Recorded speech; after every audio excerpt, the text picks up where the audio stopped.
Hi, this is Sophia Tong with Games Radar, and I'm here to talk about Disney Epic Mickey 2, The Power of Two, the newly announced sequel to the first Disney Epic Mickey by Warren Spector and Junction Point Studios.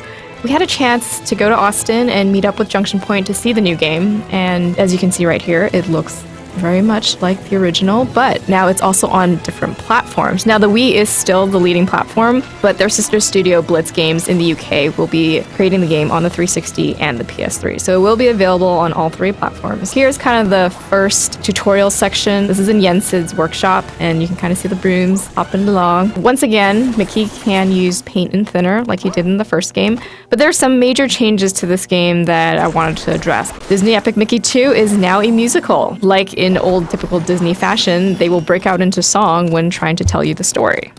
Everything is voice acted now. Warren Spector did say that it was his decision in the last game to use what he calls bark text, where the characters just kind of grunt, but he realized that it was kind of silly because Oswald, the Lucky Rabbit, is a silent film character, but he thought it was kind of unfair to have everyone be silent. So in this game, everybody is fully voice acted, and all the voices are the official Disney character voices. So Oswald has a new voice actor. His name is Frank Welker. You guys probably know him from like Transformers and Scooby-Doo. He's pretty well known in the voice acting industry. But you'll have new characters like Hortensia. Oswald's girlfriend is also back in this game, and she's got a new voice actress as well.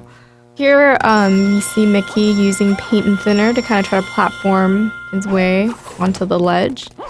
And like before, you know, you're free to use paint and thinner wherever you like, but it might be worth checking out different locations to kind of find hidden collectibles. So there will be like side-scrolling areas. Like in the last one, you saw like a lot of references to old Mickey cartoons, and here, once again, you'll see a lot of references to old Disney treasures that have been lost. And like this game celebrates 80 years of Disney history that, you know, has been kept in a vault and hasn't come out. So it's pretty cool to see all these things that, you know, normally we wouldn't get to see. And it's all kind of jam-packed into this one game. Another thing to mention is that your choices in Disney Epic Mickey 2 are permanent. In the last game, you know, you can erase walls, you can put them back, but like once you exit the area and come back, it kind of gets reset. This was because they wanted to kind of just introduce the idea of your choice and the consequence, because Warren was saying like he just kept picturing this poor boy that would be so torn. It's like, oh, should I erase this wall? Oh my gosh, what if I can't get it back? Like, what am I going to do? But then now that you have the sequel, if you erase something, it's going to be erased until you bring it back.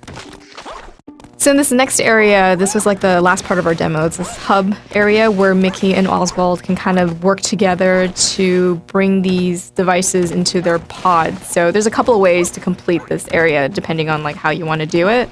I mean, the key thing here is that not only is Disney Epic Mickey 2 a musical, it is also cooperative, and it's fully cooperative, drop in, drop out play. If you don't have someone to play with you, Oswald will tag along as an AI character, and he will be able to help you, because even though Mickey can use the paint and thinner, Oswald can use his remote control. He's got helicopter ears, so he can take you to places where you normally can't reach. So you guys really have to work together now, and it's a full cooperative experience, and it's split screen, co-op, like vertical split screen, and couch co-op. So as of this point, there is no online, so what we've been told is that it's couch only, but it lets you play with your friends, or a friend, and it should be an interesting dynamic. You notice that it's a lot brighter now, because like the last Epic Mickey was pretty dark, but everything is brighter, and they're trying to make Oswald a star. Another big question that people wanted to address was the camera, and the team at Junction Point realized that it was kind of a problem in the last game. So they're working on it. Apparently more than 1,000 changes have been made to the system, and if you play along the main storyline, the camera should be following you the whole time. And when we played in this hub area, the camera does feel a lot better this time. It gives you enough room and lets you see where you want to see, so you're not constantly fighting with it or trying to move it around to see where you need to go. So that's a huge improvement, and that's what they're trying to work on, is that if you stay on the main storyline and you don't venture off to like find collectibles and stuff, you shouldn't have to touch the camera at all, so that's a big perk.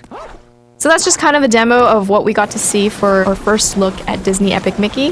The game is set to come out this fall on the PlayStation 3, Xbox 360, and the Wii.